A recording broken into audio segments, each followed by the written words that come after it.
சிவாய நமகா. முப்போதும் திருமேனி தீண்டும் ஆதி சைவர்கள் குலத்தில் சுந்தரமூர்த்தி சுவாமிகளின் வழி வழி தோன்றல் திருவான்மையூர் அடியாருக்கு அடியேன் சந்தோஷ் திருமேனி சிவாச்சாரியார். நேயர்கள் அனைவருக்கும் அன்பான வணக்கம். இதில் நம்ம டிசம்பர் மாதத்திற்கு உண்டான பலன்களை பார்க்க போகிறோங்க. இந்த டிசம்பர் மாதம் மிக மிக அற்புதமான நல்ல மாதமாக வருது. இந்த மாதத்தில் நல்லா கவனிச்சிங்க அப்படின்னா, இந்த மாதத்தில் முதல்ல குரு பகவான் வக்ரகதியில் அதாவது காலபுருஷத்திற்கு 4ஆம் பாவம் கடகத்தில் நிற்கிறார். கேது பகவான் முழுவதுமே சிம்மத்தில் நிற்கிறார். புத பகவான் ஆரம்பத்தில் இந்த துலாவில் நிற்கிறார். சூரியன், செவ்வாய், சுக்கிரன் ஆகிய 3 கிரகங்களும் விருச்சிகத்தில் அமர்ந்திருக்கிறது. சனி, ராகு ஆகிய கிரகங்கள் கும்பராசியில் இருக்குது. இப்படித்தான் இந்த மாதத்தினுடைய முதல்ல கிரக நிலைகள் ஆரம்பிக்குது.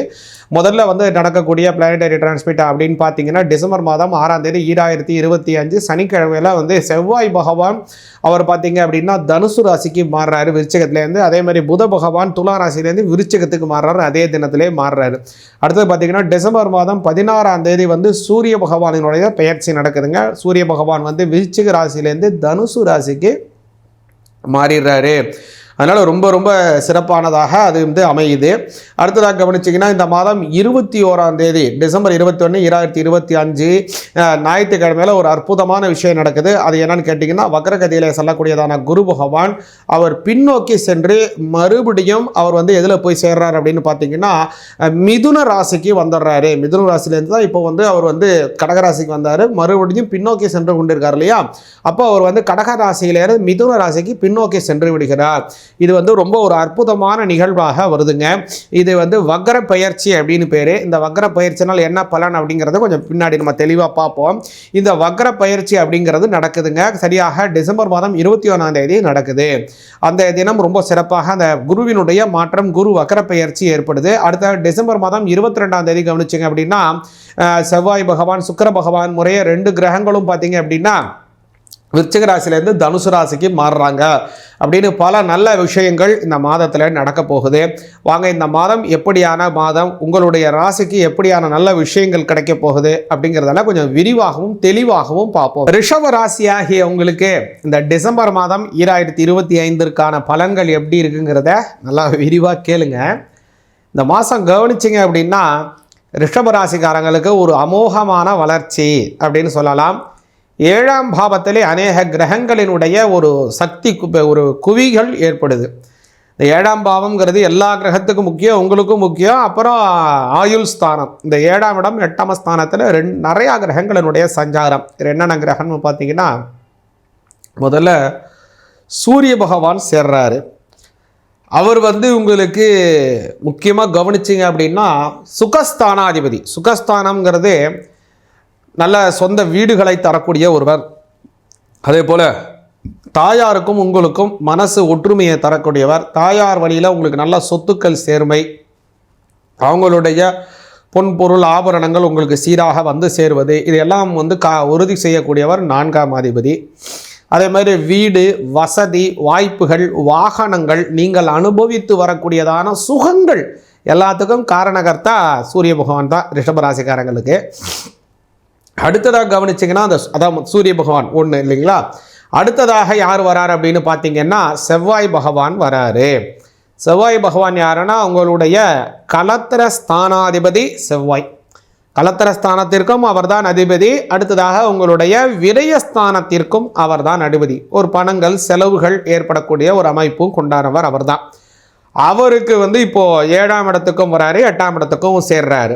அடுத்ததாக யார் வரான்னா, உங்களுடைய ராசிநாதனாக இருக்கக்கூடிய சுக்கிர பகவான்.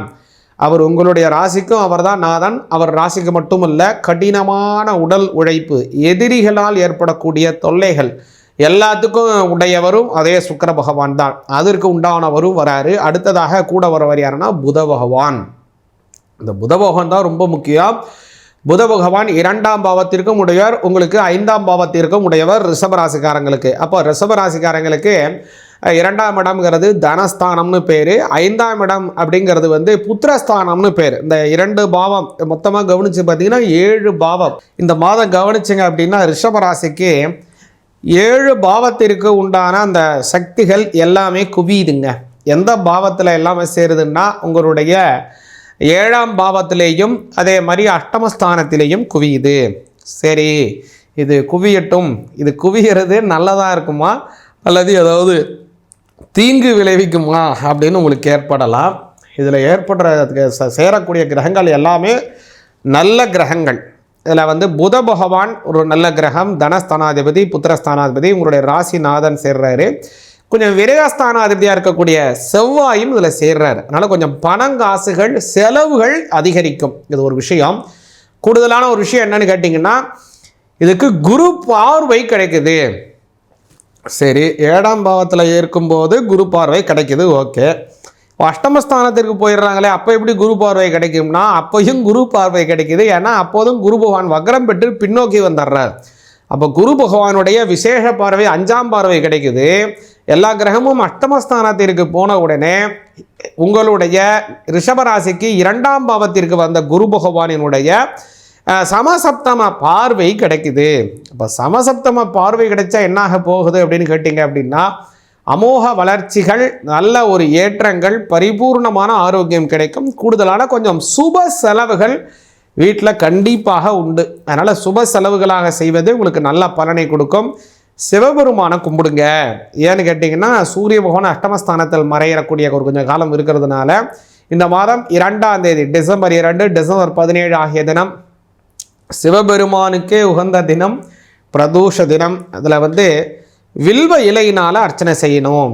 அன்றைக்கி தினம் பிரதோஷத்தன்னைக்கு வில்வத்தை பிரிக்கக்கூடாது. பிரதோஷத்திற்கு பூஜைக்கு உண்டான வில்வத்தை அதற்கு முதல் நாளே பிடித்து வைத்து விட வேண்டும். அதனால் முதல் நாளே பிரித்து வச்சு அந்த வில்வத்தை கொண்டு சிவபெருமானுக்கு அர்ச்சனை ஆராதனைகள் செய்து வாங்க.